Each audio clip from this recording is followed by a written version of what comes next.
Welcome into SportsZone All Access on this Monday, November 3rd. Kelsey, we've made it to November. We've made it to college basketball season. We have a big overlap in terms of sports now and, kind of a sports equinox the last couple of weeks, and now we're seeing it locally on the college scene. It's crossover season, baby. I'm excited. It's going to be a fun couple of weeks with college football and some playoff football, basketball. Can't ask for more. Yeah, so a lot to dive into. So let's get right into it. A lot of college football on tap for today, and we'll start down in Vermilion. The big story of the weekend, USD knocking off number 8 North Dakota 26-21. The Coyotes dominated this game. It feels like they got up 9-0 early in the second quarter, built the lead to 26-7, and then held on at the end with UND coming back to make it tighter at the end. But this is a big win for a South Dakota team that was looking to kind of have a statement win after maybe not looking so good so far through conference play. Holy smokes, Ian. What a win for the Coyotes. This was an exciting game to follow just because we talked all last week about where the trajectory of the Coyotes season and how badly they needed one of these wins, and getting up early and getting up on the jump definitely helped them be able to stay ahead and hold on in this game. And what a great position to be in as they look to State U this upcoming weekend against South Dakota State at home. Yeah, a lot of momentum, and the Yotes finally, figuring it out in conference play at home, moving to 4-2 in Missouri Valley Conference play. Let's hear from that man right there that you just saw a minute ago, Travis Johansson. I'm out of here with a win versus a team like that. Really happy with how it went. Proud of our players, proud of our coaches. Those guys, our staff did an unbelievable job. So the Coyotes, though, outgained 205-97 on the ground, outgained in passing yards as well, just by 4, but they were outgained by 100 yards in this game, and yet they still come out with the win. Kind of the complete opposite of last week, where they were the ones that outgained their opponent and yet came out on the short end against Illinois State. It's a testament to the defense, and even though, like you said, they were outgained, they were getting pressured, but they stood tall and they stuck with the plan, and that paid dividends for them. The Coyotes needed this win really badly, and so props to the defense and really the whole team, though, for sticking together as a unit and doing what was asked of them. And Coach Johansson also went on to say, great field position was what paved the way for them to get the win, and that's where you can see some of those numbers play little tricks on you in that the Coyotes had some short fields, so yeah, they were able to convert that into points, but when you have a short field, you don't gain as much yardage as you do if you have a longer field, and say don't turn that into points. So you saw that hurt them last week, the field position game, and now this week it played into their favor, and they were able to come out with the win. But Kelsey, you mentioned it earlier about gaining some momentum heading into the State U showdown, and for the Coyotes now, they were just on the outside of the rankings last week. Now, with a big win over a top 10 team, now they'll have another tough test with the Jacks coming up this week. It'll be interesting. I can say that I don't think I would have imagined the circumstances to be the way that they are coming into this game. SDSU is down. They got beat by an Indiana State team who before were struggling pretty bad, and they didn't look great. And so I think if there was any chance for USD to beat the Jackrabbits this year, this is going to be it. Well, that was a great segue into the Jackrabbits, losing 24-12 to an Indiana State team that was winless in the Missouri Valley Football Conference, 0-4 entering the game. The Jacks held out of the end zone until the fourth quarter. Just think about that. This is an offense that has put together some pretty impressive performances so far. Over the last 2 games, just 2 touchdowns total. 38-7 loss to NDSU, now 24-12 loss to Indiana State. And yeah, they're banged up, but still, you expect SDSU to be able to bounce back and be able to rally amid those injuries. You do, and they certainly have fallen flat. And it's hard because you can't forget, like, yes, they are missing integral pieces to their offense. They're missing Lofton Ogroski. We obviously are not going to forget about Chase Mason, but he's already been gone. And Julius Luffridge didn't really play after a couple snaps against Indiana State. And so that's a big missing piece. But even the defense, the Jacks defense, they look like a totally different team in terms of just how they're playing, missing tackles. And so it's definitely begging a lot of questions as to what's going on and where their season is headed. For some insight into what is going on, here's head coach Dan Jackson post-game. It was just some lack of focus at times, honestly. So whether it's missing one block or missing one read, all 11 guys on the field are just critical to the success of the play. And it just feels that we're one or two guys doing their job correctly off from having a ton of success. Coach saying how close they are to having success, just one or two guys away from that. You look at some of the stats, it's kind of the complete opposite of what USD had. The Jackrabbits, first down, 26-9 in favor of the Jacks over the Sycamores. They had a rushing advantage of 162-40, a passing advantage of 279-188, and yet they only managed one touchdown out of that and a couple of field goals, and they lose by a dozen points. Something is just not clicking with this Jackrabbit team. It goes back to what we talked about in really at the beginning of the season was third down conversions. They struggled big time against Indiana State on third down conversions. They weren't able to do it. And so it doesn't help when Indiana State returns 98 yards for a touchdown, like absolutely crazy work. And their backup quarterback was in. And so it really it kind of left me at a loss for words watching everything because it just looked so different from the SDSU that we are used to seeing this season. Yeah, you just saw that there, the kickoff return that kind of jolted that Sycamore team and gave them some momentum, kind of quieted the crowd. We've seen this the last couple of weeks now, both games at home, SDSU losing. They had a 33-game winning streak. Remember that just 2 weeks ago heading into the NDSU game. But almost setting the tone right out of the gate, the opponent coming in and getting a big scoring possession or drive, kickoff return for the Sycamores and North Dakota State marching right down the field. And it almost seemed like that took the crowd out of it. And then the whole rest of the game, they were trying to find a way to get back into it, but there was just not much to cheer for. And like Coach Jackson mentioned, it was one or two guys missing a block or just reading a route wrong that made them unable to get the stops they needed to and unable to transfer the momentum that they needed to. And there were definitely opportunities for them to do so. They just couldn't grasp onto it. Yeah, well, should be a really big game. We'll preview it later this week. SDSU traveling down the interstate to USD, a 3 o'clock kick on Saturday. Kelsey, you and I will both be there. Should be a fun one between the Jacks and the Coyotes. But done with the FCS now. We move down to the Division II ranks. We had an in-state battle this past weekend. We've recapped that as well as USF at home. You're watching SportsZone All Access.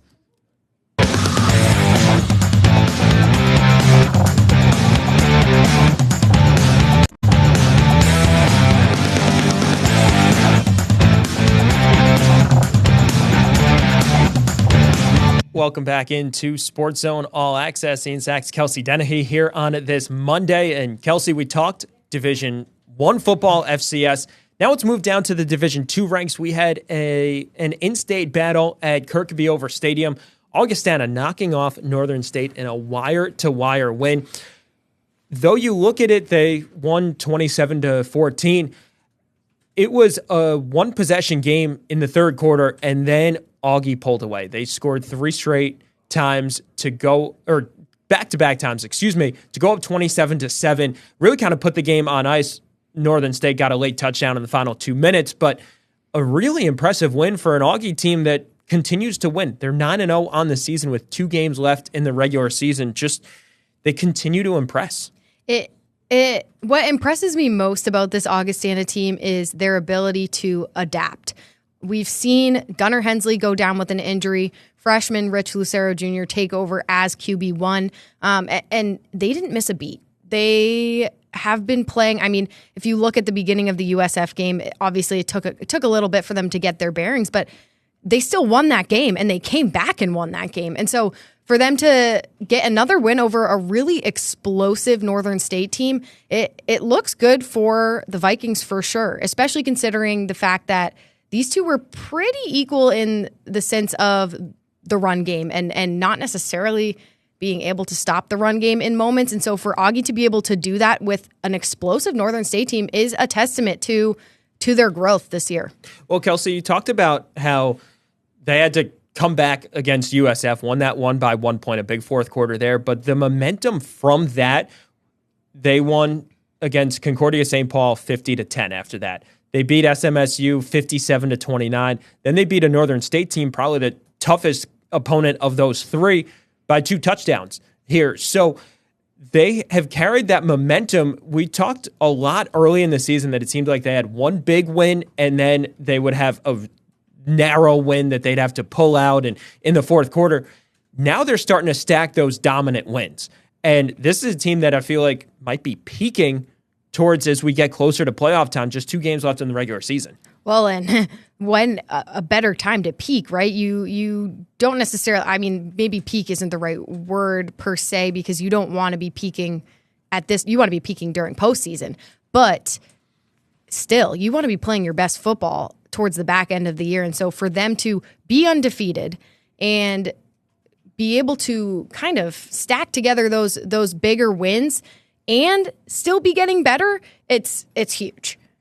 Yeah, well, Jerry Olszewski spoke with us after the game. Let's hear what he had to say. We played really well in all 3 phases and led the thing from start to finish. And our guys had a great week of practice, Tuesday, Wednesday, Thursday, and we talked again about no turnovers. Let's be productive on third down and score in the red zone. And that was very encouraging to see. Very encouraging to see there. And, yeah, just a dominant win for Augie. Northern had 300 yards of offense, but a lot of that came on the final drive where they found the end zone to pull it back to a 2-score game. I think it was like a 95-yard drive. So they had just about 200 yards of offense through the first 3.5 quarters. Really credit the Augie defense, the Augie offense looking efficient as well. Rich Lucero Jr. just continues to impress what he's done. 20 of 31, 188 yards, 2 touchdowns, no interceptions. So this is a team that has found the right formula, and you know what? They have a really big test this week in Minnesota State. That's going to be a giant game, and then they close the season at Wayne State in the regular season. So by no stretch of the imagination are they clear and out of the woods just yet, but they've done everything that you've needed them to do. We talk about momentum and being able to string together consistent wins. There's no time like the present where they need that the most. They are going to need that momentum, that calm consistency against Minnesota State, against a really strong Minnesota State. Yeah, always a big game and a tough matchup when they play against the Mavericks. That game Saturday at 1 p.m., Kirkby Over Stadium, final home game of the regular season. Now, again, should Augie continue to roll like they have, they'll be hosting a playoff game, but that's well down the line. We move across town now to USF. The Cougars picking up a win over Winona State at Bob Young Field this past weekend. And this is a Cougar team that needed a win. They've now won 3 straight games after dropping 3 games in a row in the midst of conference play. And they just have continued to find momentum. I really like what Tate Schaefer has done at QB for the Cougars. Tate Schaefer has stepped up big time, and we've said it before, obviously, his ability to perform and capitalize is not a surprise, but it came at a time when the Coup needed it the most. And their playoff aspirations, their playoff hopes are still alive because they've been able to string together these past 3 wins, and so they'll look to continue that this weekend. It was a big third quarter this past weekend for the Coup. They were up just 4 at halftime and then outscored the Warriors 21-0 in the third quarter, I should say. And that made it a 21-17 game, turned it into a 42-17 game, and then they were able to kind of coast there from the fourth quarter on. But you mentioned it. They're hoping to get into the playoffs, and you need to be stacking wins and be playing some of your best football around selection time. That seems like what they're doing. And if you look back to last year, and obviously you don't want to compare different teams and whatnot, but around this time last year is when they had some difficult losses that really did take them out of the contention for the playoff race. So for that to be a totally different script this year is really a testament to just the program and how they've been able to develop this team this year. And that's a credit to Tate Schaefer being able to step up and being ready for his moment as well. Schaefer, 20 of 25, 391 yards, 3 touchdowns, no interceptions. Can you get any more efficient than that? An 80% completion rate, just a hair under 400 passing yards, no interceptions, 3 touchdowns. I mean, that's about as perfect as you can get. Welcome to the show. That's a big one. Cougars with 2 more games in the regular season, hosting Wayne State, final home game of the regular season this Saturday, and then at Concordia St. Paul to close out the regular season. Well, quickly, we'll move over to some news out of the NFL, and not great news here. Timberlake native Tucker Kraft going down with an ACL injury in the Packers' loss to the Panthers on Sunday, and just heartbreaking to see. We talked last week about how Kraft was really shining and had the 2 touchdowns on National Tight Ends Day, and then this happens. It is such a shame. I mean, you obviously never want to see anybody go down with an injury, but for Kraft specifically, like you said, Ian, he was really starting to shine and was an integral piece to this Packers team. And so, just last week it was that he was getting to showcase his hometown of Timberlake and showing off all of his friends and family watching him from home, and getting some eyes on the community that he has built here in South Dakota. So it's such a shame to see him go down, and hopefully he gets as quick of a recovery as he can. ACLs, I know, can be kind of long, but I'm sure they have him with the best staff and healthcare professionals. So yeah, really heartbreaking there. Carted off, and Matt LaFleur after the game saying it's not looking good for Kraft, and then the official news coming today after the scans that it is the worst case that everyone feared for with Kraft, and wish him all the best. Hope he can make a speedy recovery. But we'll talk more NFL coming up next. The Vikings with a big win, and now it makes the NFC North battle really interesting. That's coming up next.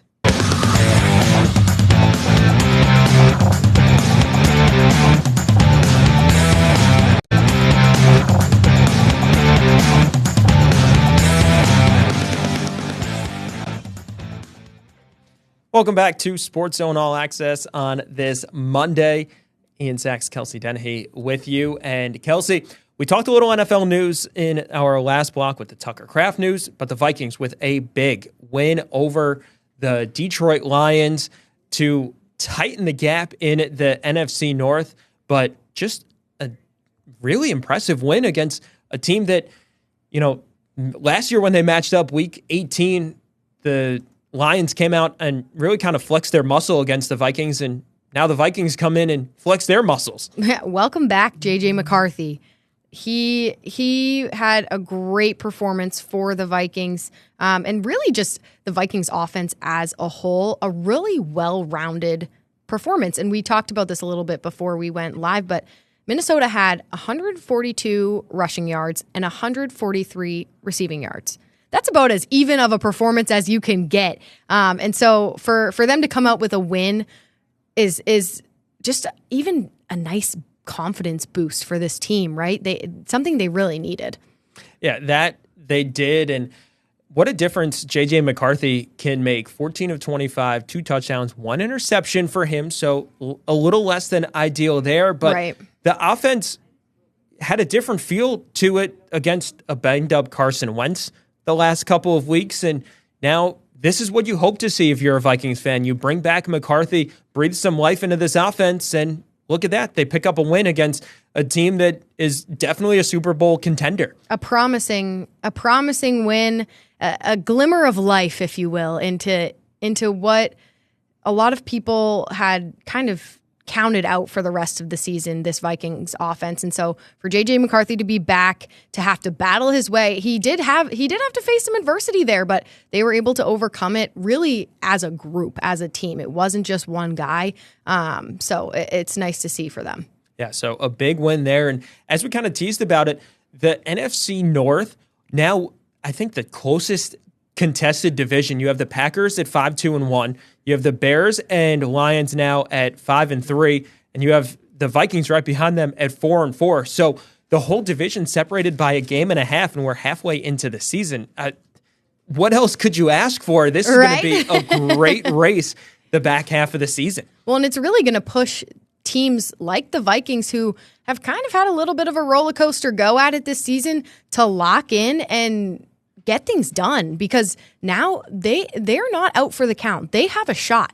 And so it's a nice little boost of momentum for teams like them and teams like the Lions, who that's not a loss that you want on your record this season. And so it might be a push in the right direction for a team like them as well. No, it feels like division games always count twice in the standings when we get down to it. But when we come back, we'll talk about what's on tap for KELOLAND Sports today. A busy day across KELOLAND. That's coming up. You're watching SportsZone All Access.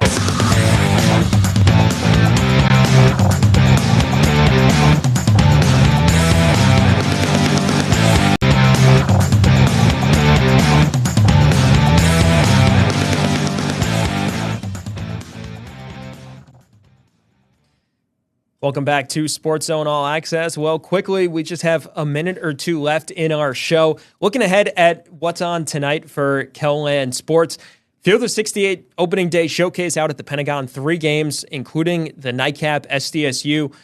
In that one, should be a good crowd out there. It always is. The last year it was, and once again this year, the USD having a doubleheader down in Vermilion. SDSU women on the road to start their season, and then high school volleyball postseason. Kelsey, we've had football playoffs the last couple of weeks, and now volleyball playoffs. I'm excited. I mean, it's been really fun to watch high school volleyball, specifically in Sioux Falls this season, and so I'm looking forward to the stakes are high now, and so I know that it will bring out some really, really great volleyball games. Yeah, some first-round games today, then more fuller action tomorrow, and classes A and B playoffs this week, and then double A a little bit later on. But that's all the time we have for today's show. Thanks for tuning in.